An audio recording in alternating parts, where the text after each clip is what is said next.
Hello everyone. তো আমি চলে এসেছি এখন বারসানা মন্দির। তো যতটা পারছি আমি দেখাচ্ছি। অনেক উঁচুতে আছি, ভোরবেলায় খুব কুয়াশা, যতটা পারছি ততটা দেখানোর চেষ্টা করছি।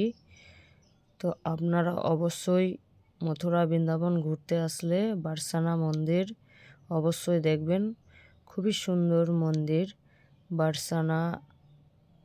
তো খুবই সুন্দর জায়গা, দেখুন আমরা অনেকটাই ওপরে আছি। ঘরবাড়িগুলো একবারে ছোট্ট ছোট্ট লাগছে। যতটা পারলাম আপনাদেরকে শেয়ার করে দেখালাম। তো যদি ভালো লাগে ভিডিওটা লাইক কমেন্ট শেয়ার করে দেবেন, এবং ভিডিওটা যদি ভালো লাগে আপনারা আসবেন ঘুরতে বারসানা। রাধে রাধে।